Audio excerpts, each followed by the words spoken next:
The rain had been falling since dawn, steady, cold, and the kind that soaked through shoes before you even reached the bus stop.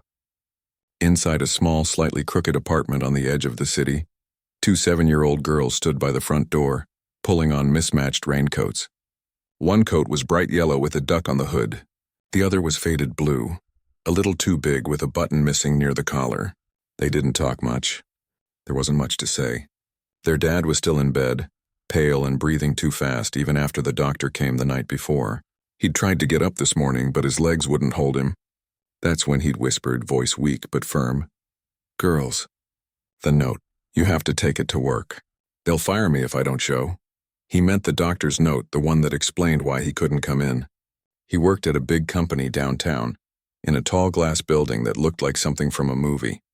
He'd shown them pictures once, proud of his job, proud that he could give them a real home after everything. But now, lying under thin blankets with sweat on his forehead, he looked small, scared. The older twin, just by 12 minutes, tucked the folded paper into the front pocket of her coat. She smoothed it carefully like it was made of glass. "We'll be back soon, Dad," she said, though her voice wobbled. He nodded, eyes half closed, and reached out to squeeze both their hands. His fingers were cold. Outside, the world felt gray and loud.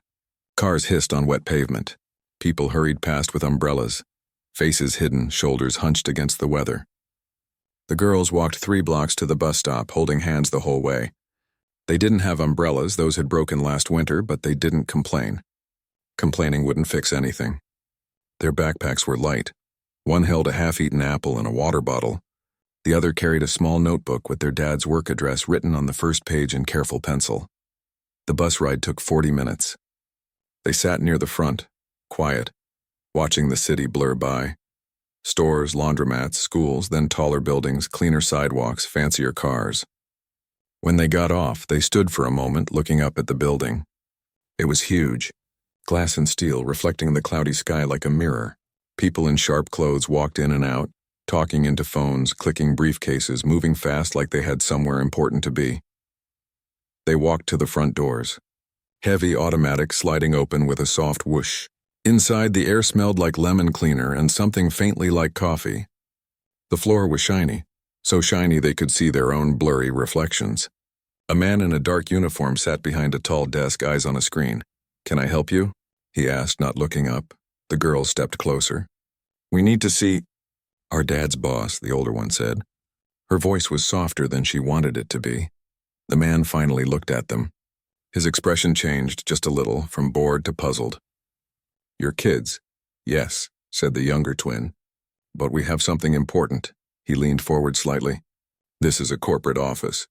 You can't just walk in. Do you have an appointment?" They shook their heads.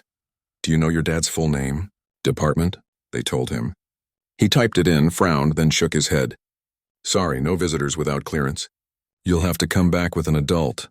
"But our dad's sick," the older girl said, her voice rising just a little. "He can't come. We have his doctor's note. If he doesn't give it to his boss, he'll lose his job."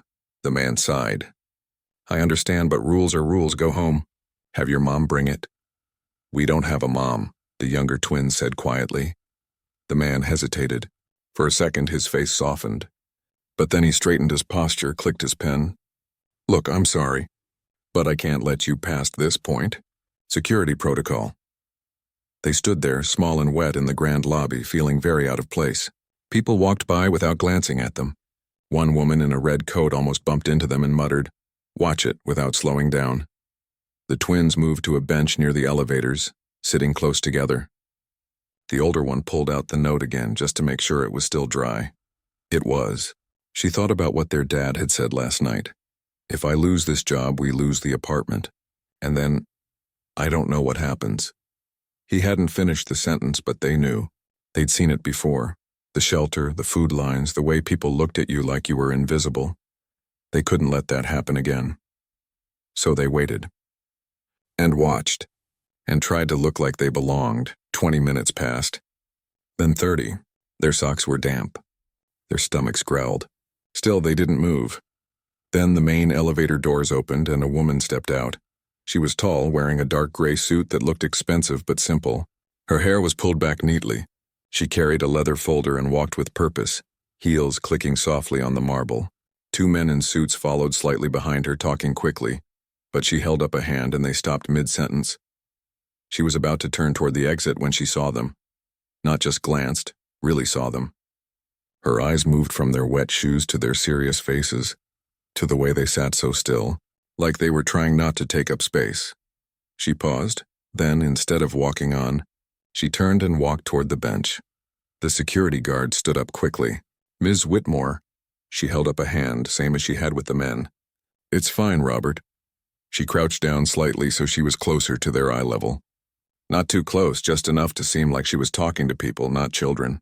"Hello," she said. Her voice was calm, not too soft, not too loud. "Are you waiting for someone?" The older twin swallowed. "Yes, our dad. He works here. But he's sick. Really sick. We came to give his boss this." She held out the note. The woman, Ms. Whitmore, didn't take it right away.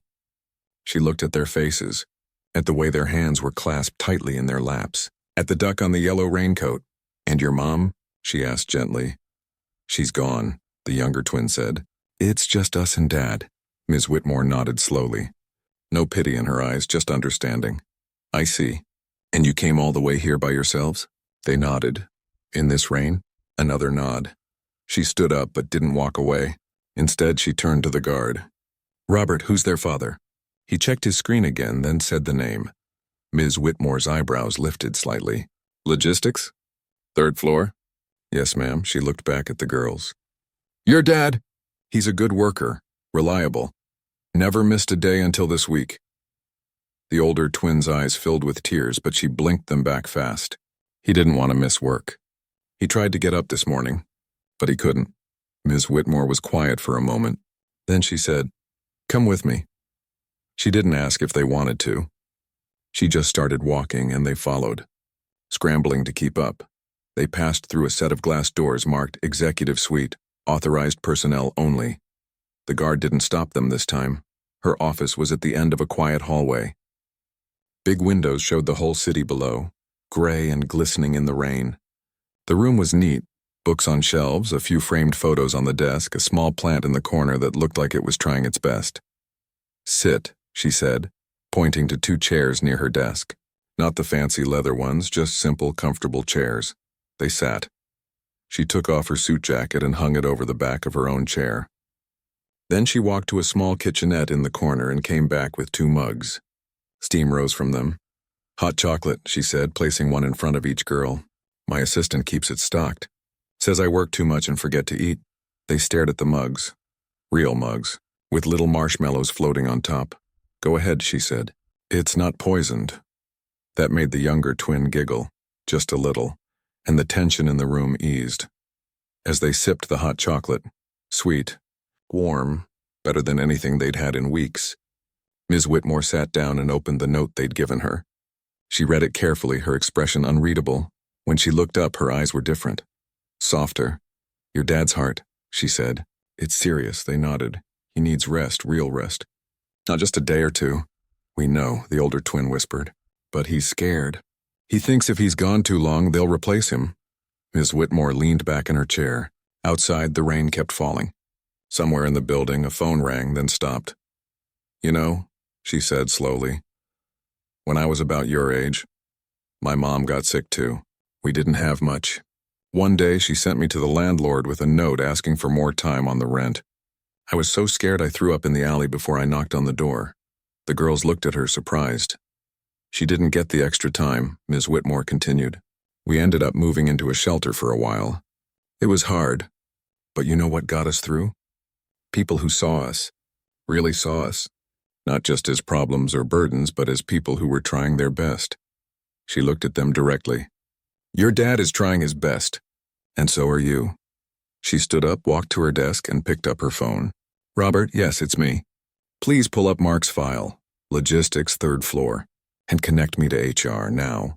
She listened for a moment, then said, "And Robert, send up 2 more hot chocolates. Extra marshmallows." She hung up and smiled. "Just a small one, but real. You did the right thing coming here," she told them. "Sometimes the bravest thing isn't loud. It's quiet, like walking into a big building when you're scared, just to help someone you love." Outside, the rain began to ease. A patch of light broke through the clouds, casting a soft glow across the city below. Inside the office, two little girls sat with warm mugs in their hands, feeling for the first time in days, like maybe, just maybe, things would be okay. The hot chocolate was almost gone, just a few melted marshmallows left at the bottom of the mugs, when the phone on the desk rang again. The woman picked it up, listened for a moment, then said, "Send them in." A few minutes later, a man and a woman in crisp business clothes stepped into the office. They looked surprised to see the two girls sitting there, small and damp in their raincoats, but they didn't say anything. They just stood near the door, folders in hand, waiting. The woman, Ms. Whitmore, turned to the twins. "These are people from Human Resources. They're going to help make sure your dad gets what he needs." The older girl's stomach tightened. Help sounded nice, but grown-ups said that a lot before things got worse. She remembered the last time someone said they'd help, at the old apartment when the landlord promised extra time but still changed the locks. But Ms. Whitmore didn't sound like she was making promises. She sounded like she was stating facts. She turned to the HR people. Mark's short-term disability claim was denied. Why? The woman from HR cleared her throat.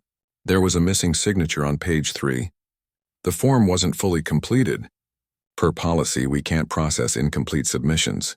So you denied medical leave because of a missing signature? Ms. Whitmore's voice was calm, but something in it made the HR woman shift her weight. "We followed procedure," the man added quickly. "We sent 2 reminders to his work email." "He's been in the hospital," Ms. Whitmore said. "He couldn't check email." "Did you call his emergency contact?" A pause.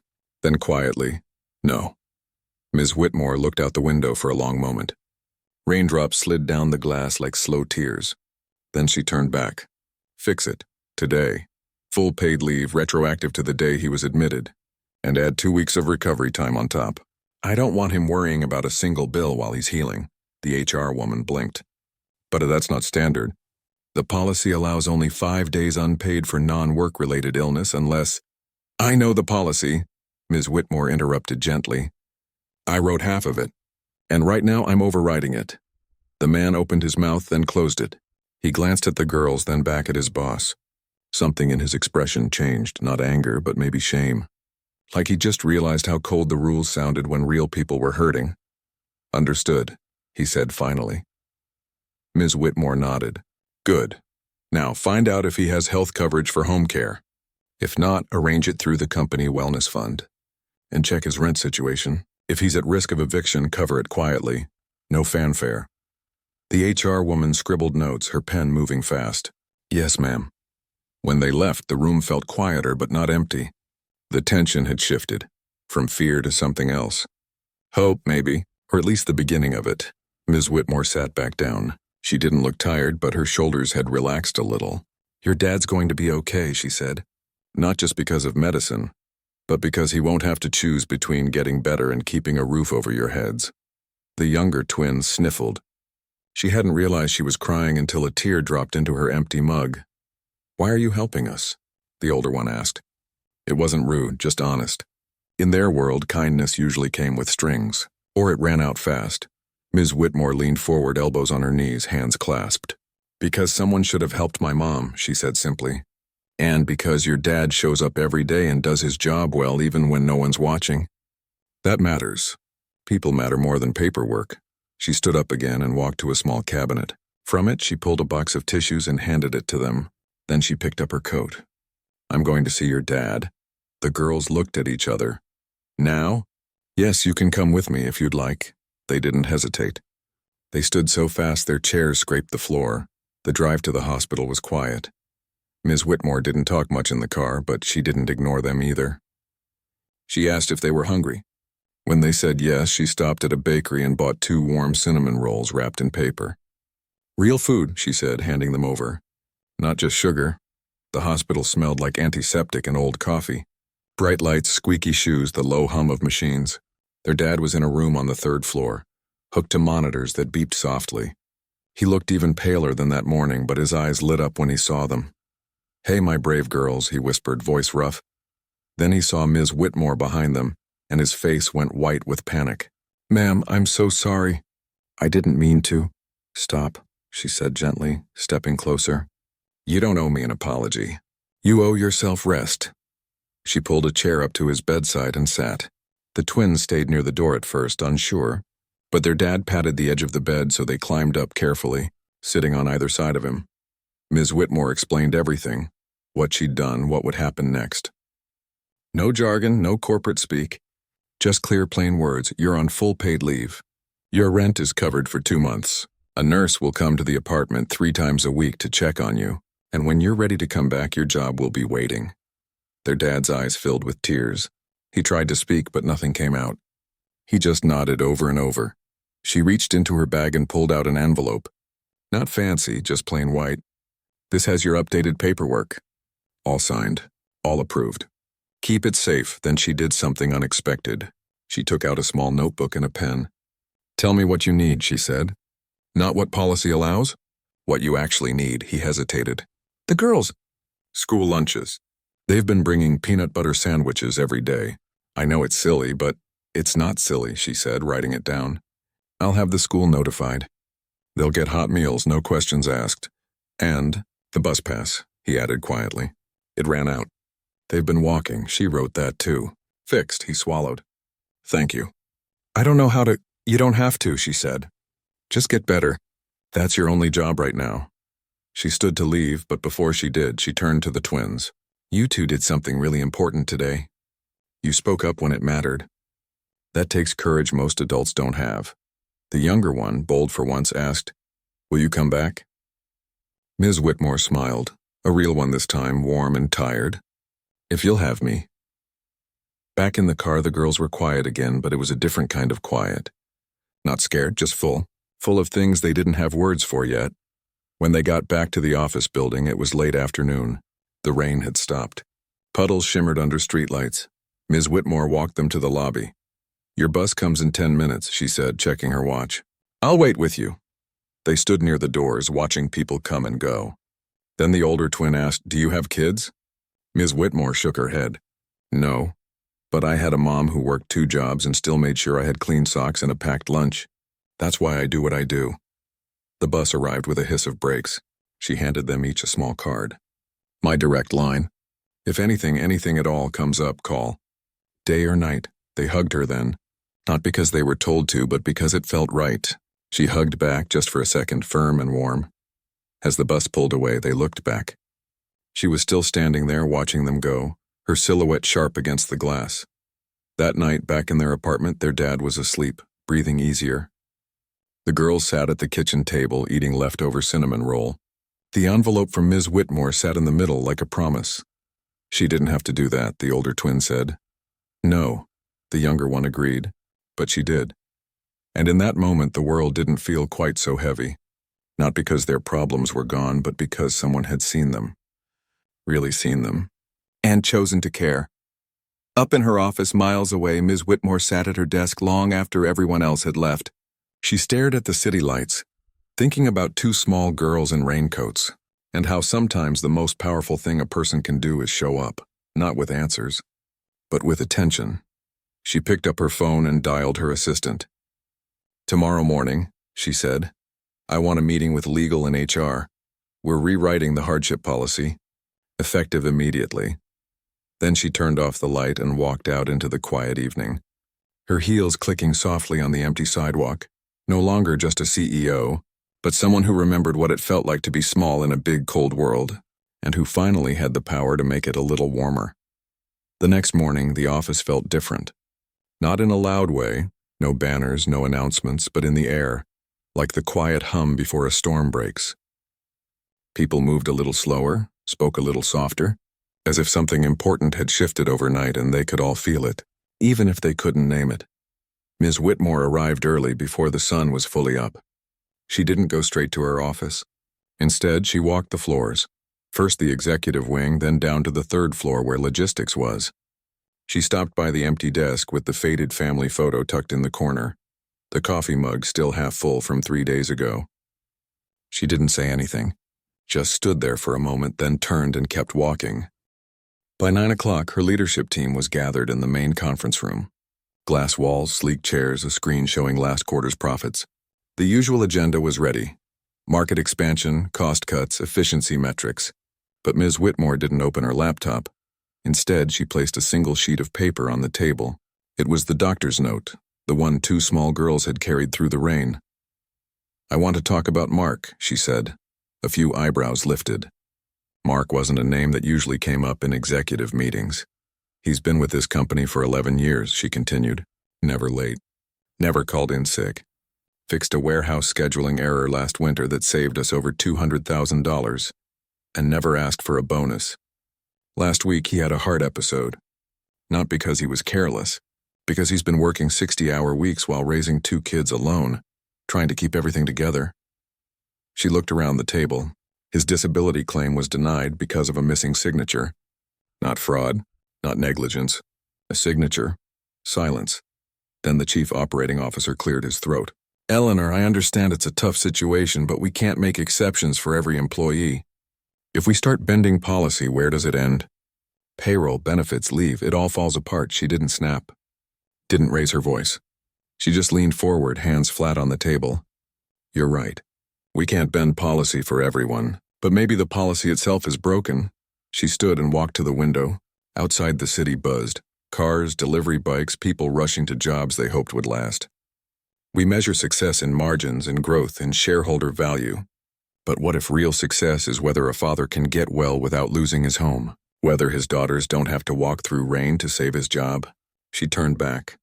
"I've already approved Mark's full-paid medical leave, covered his rent, arranged home care, and I'm not asking for permission.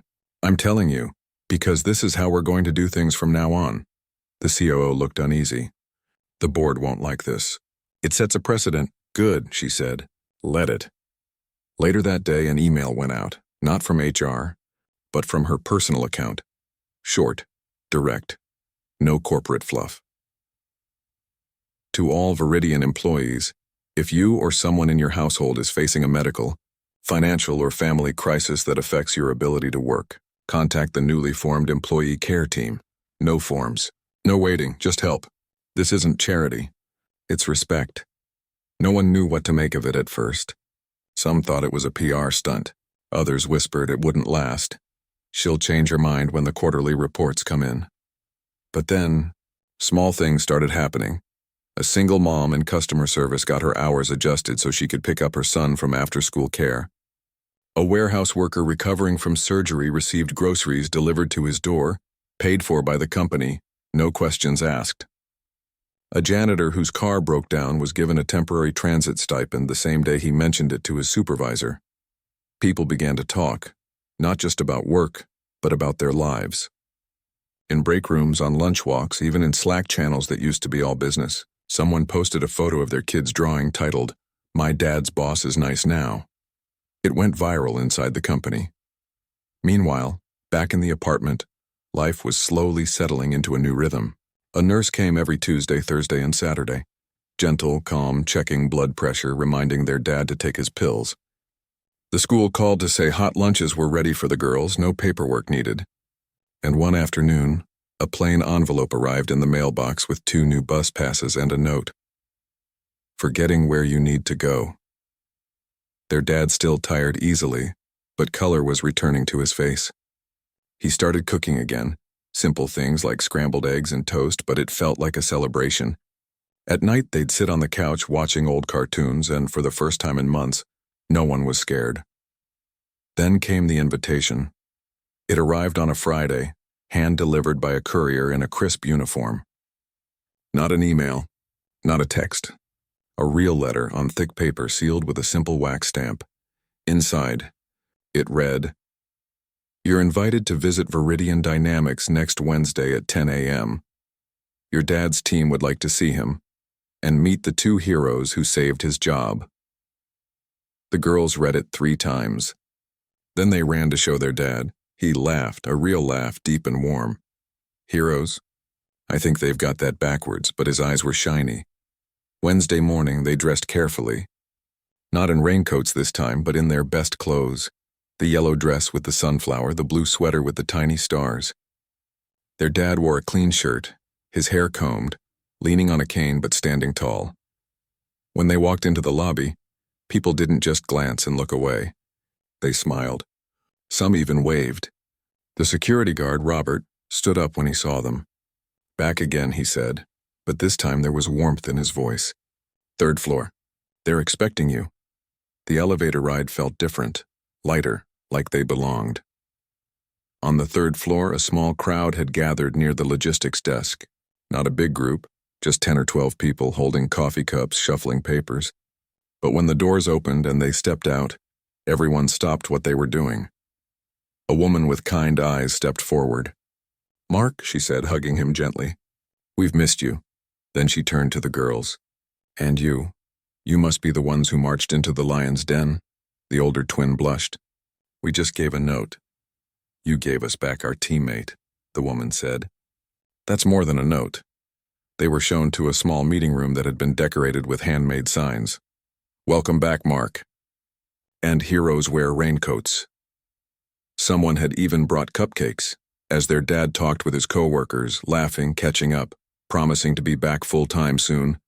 The girls sat quietly, watching. They saw how people leaned in when he spoke, how someone refilled his water without being asked, how no one checked their watch. Later, as they were leaving, Ms. Whitmore appeared at the end of the hall. She wasn't in a suit today, just a soft sweater and dark pants. She carried 2 paper bags. "I heard you liked cinnamon rolls," she said, handing one to each girl. They smiled. She walked with them to the elevator. "How's he doing?" she asked their dad. "Better every day," he said. "Thanks to you," she shook her head. "Thanks to you for raising girls who care enough to act. That's the real miracle." The elevator doors opened. Before they stepped in, the younger twin looked up at her. "Do you think maybe we could visit again, just to say hi?" Ms. Whitmore's eyes softened. "Anytime." As the elevator descended, the older twin whispered, "She's not like other bosses." "No," her sister agreed. "She's like a person." And that was the thing no one expected. Not the board, not the executives, not even the employees themselves. That kindness wasn't weakness. That caring didn't slow things down. If anything, it made everything move smoother, faster, with more heart. Back at the office, Ms. Whitmore returned to her desk. On it was a new file, thicker this time. Proposals for a permanent family-first program. Emergency childcare, flexible scheduling, mental health days, on-site counseling. All drafted by teams who'd volunteered after her email. She signed off on it without hesitation. That evening, as she packed up to leave, her assistant lingered in the doorway. The board called again. "They're concerned." Ms. Whitmore zipped her bag. "Let them be concerned. I'd rather lose a few points on a spreadsheet than lose a good person." She walked out into the golden light of early evening. The city smelled like wet pavement and street food. Somewhere, 2 girls were probably eating dinner with their dad. Safe, warm, unafraid. And for the first time in years, she didn't feel like she was just running a company. She felt like she was helping build something that mattered. 3 months passed like pages turning in a quiet book. Spring arrived. Soft light, warmer air. The kind of days that made you believe things could get better. And in more ways than one, Mark was back at work. Not full-time yet, he still took it slow. Still carried his pills in a small case in his pocket, but he was there. Every morning he walked through the glass doors of the big building, not with his head down like before, but with his shoulders straight, a small smile on his face. People greeted him by name. Some even asked about his girls. And the girls? They were doing just fine. School felt lighter now. No more worrying about lunch or bus fare. No more lying awake wondering if they'd have to pack their bags again. They even joined the after-school art club. Something they'd never dared to try before, scared it might cost too much. But the biggest change wasn't just in their lives. It was in the whole building. What started as one quiet act, the CEO stepping in for a sick employee, had grown like roots under the surface, unseen at first, then strong enough to shift the ground. The employee care team wasn't just a name anymore. It was real people, volunteers from every department who met weekly to listen, to help, to connect. A warehouse worker helped a receptionist find a free tutoring program for her son. An accountant shared a list of low-cost dentists with a janitor whose tooth had been hurting for weeks. No one was asked to prove they deserved help. They just got it. Then came the town hall. It wasn't a fancy event, just chairs set up in the main auditorium, coffee in paper cups, a simple stage with a mic. Usually these meetings were about numbers, revenue, targets, new software rollouts. But this time the agenda was different. Ms. Whitmore stood at the podium, not in a sharp suit but in a soft blazer and simple blouse. She didn't start with data. She started with a story. She told them about two girls in raincoats, about a man too proud to ask for help, too scared to lose everything, about a system that almost failed them, not out of cruelty but out of habit, out of rules that forgot there were real hearts beating behind every employee ID. She didn't say, "I saved the day." She said, "We almost missed it." Then she stepped aside and Mark walked onto the stage. He wasn't a public speaker.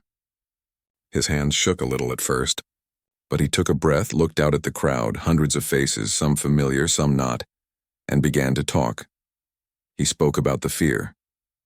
About lying in that hospital bed, not from pain but from dread. Dread that his girls might end up on the street because he got sick. He talked about the shame of not being able to provide, even though he worked hard every single day. And then he spoke about the moment his daughters came home and told him what they'd done, how they'd walked into that big building, how someone had actually listened.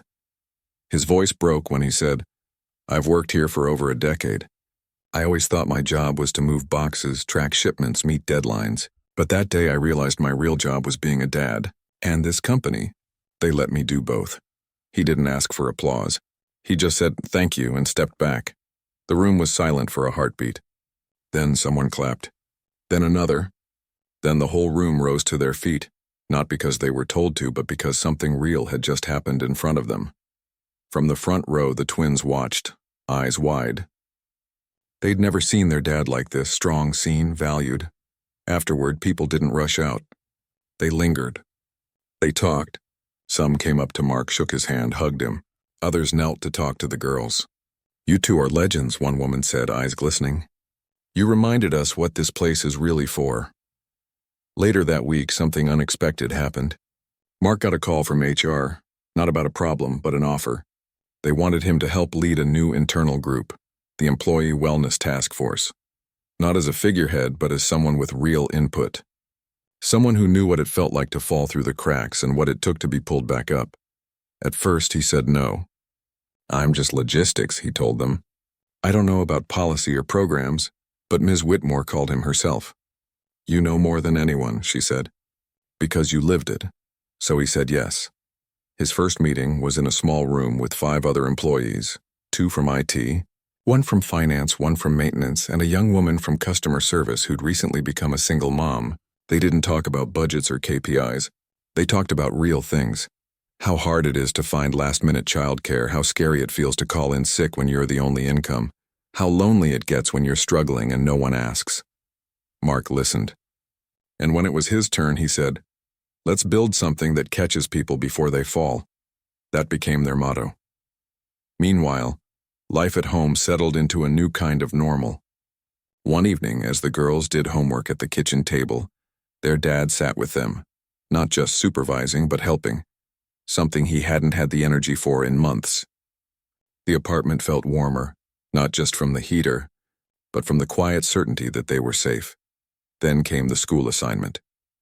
"Write about someone who changed your life," the teacher had said. The older twin wrote about her dad, how he never gave up, even when things were dark.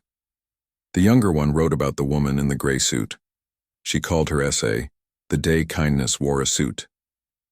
She described the hot chocolate, the way the woman crouched down to look her in the eye, how she didn't treat them like a problem but like people. "She didn't fix everything with magic," she wrote. "She just saw us." And that was enough. When the teacher read it aloud in class with permission, a few kids sniffled. The principal asked if they could hang it in the hallway. A photo of the essay, neat handwriting, a small drawing of a tall building and 2 stick figures holding hands, ended up on the company's internal newsletter. No names, just the words. Ms. Whitmore saw it. She printed it out and taped it to her office wall right next to the city view. Her assistant noticed it the next day. "That's really something." Ms. Whitmore didn't look up from her screen. "It's a reminder," she said, "that leadership isn't about titles. It's about showing up." Outside the office, word began to spread, not through press releases but through stories told over dinner tables and group chats at bus stops. "Did you hear about that company downtown? The one where they actually care?" People started applying for jobs there, Not just for the pay, but for the hope. Investors noticed too.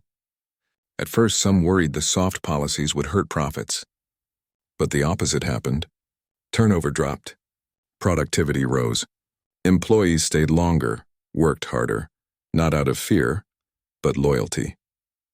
One board member, after visiting the office and seeing how people interacted, admitted, "I thought compassion was a cost. Turns out it's an investment." Back in the apartment, the girls didn't know any of that. They just knew their dad smiled more, that they didn't have to hide their lunchboxes anymore, that when they walked past the big glass building, they didn't feel small. They felt like they belonged there too. One Saturday morning, they got a surprise visitor. Ms. Whitmore stood at their door, not in a suit but in jeans and a sweater, holding a paper bag. "Thought you might like real cinnamon rolls again," she said. They invited her in. She didn't stay long, just long enough to drink a cup of tea, ask about school, and watch their dad show her the small herb garden he'd started on the windowsill.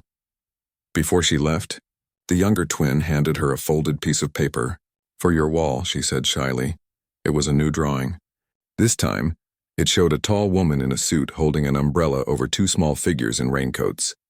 Above them, the sun was breaking through the clouds.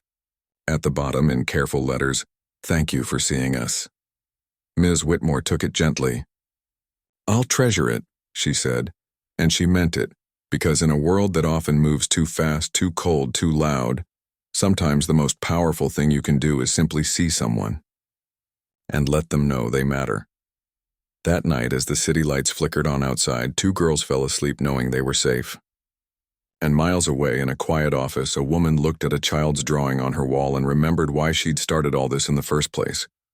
Not to build a bigger company, but to build a better one. One person, one act of courage, one moment of kindness at a time.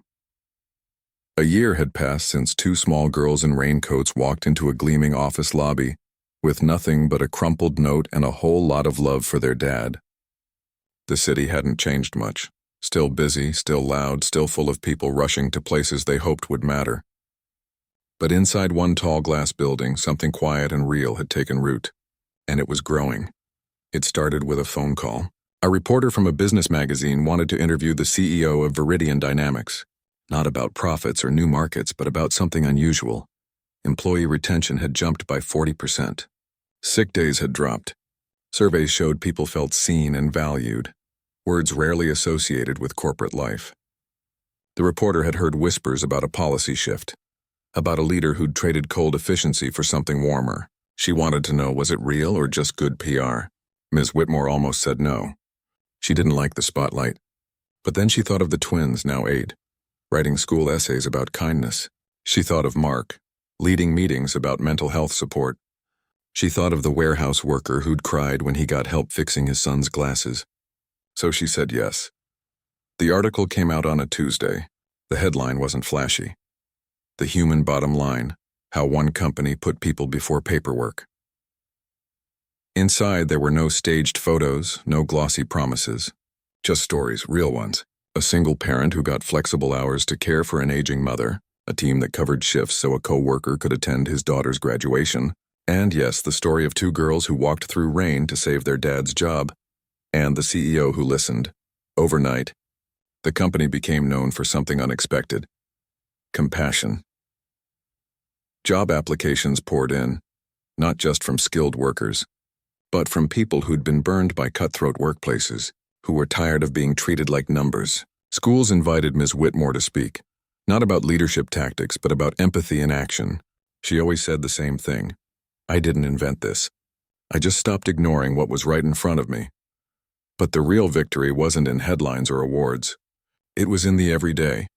Mark was now a regular face in meetings that shaped company culture.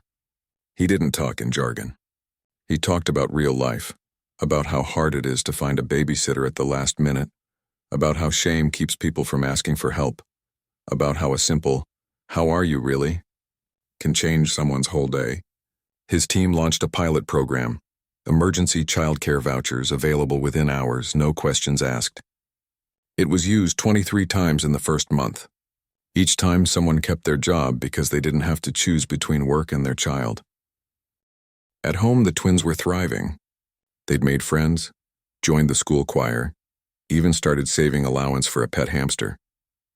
Their dad cooked dinner most nights now, simple meals but shared with laughter.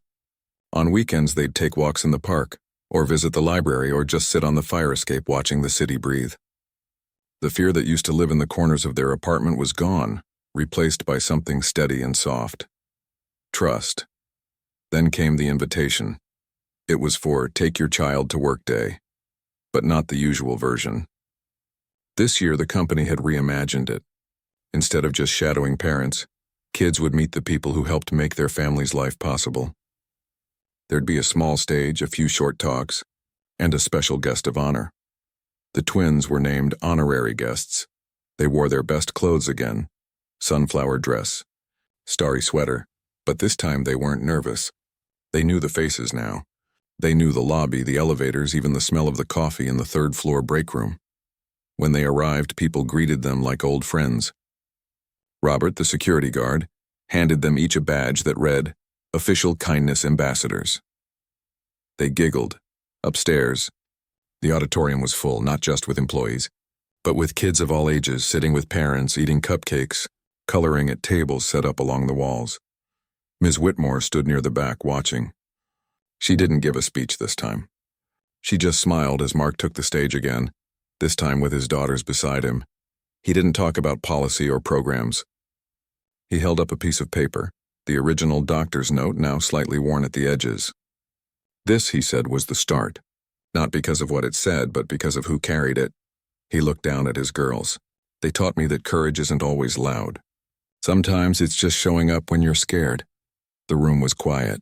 Then slowly people began to clap, not out of politeness but out of recognition.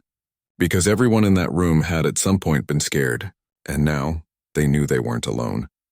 Afterward, the twins wandered the floor, wide-eyed. They saw engineers building robots, designers sketching on tablets, cooks preparing lunch in the cafeteria. One woman showed them how she coded websites.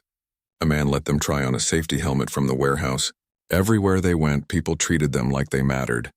Not because of who their dad was, but because they were kids who'd done something brave. At the end of the day, Ms. Whitmore found them near the lobby sipping juice boxes. Had fun? She asked. They nodded. Can we come back next year? The younger one asked. Every year, Ms. Whitmore said. As they left, she walked them to the bus stop again, just like that first day. But this time the sun was shining. The air smelled like blooming trees. Back in her office later, she didn't check emails or review reports. She stood by the window looking out at the city. On her wall, next to the first drawing the girls had given her, was the new one, the one with the umbrella and the sun breaking through. Below it, she'd taped a printed copy of the school essay. The day kindness wore a suit. Her assistant knocked softly. The board loved the article. They want to expand the wellness program to all regional offices. Good, Ms. Whitmore said. Start next month. She sat down at her desk, not to work, but to write a note. Just a few lines on simple paper. To the girls in the raincoats, you didn't just save your dad's job. You reminded us all what work is really for. Thank you.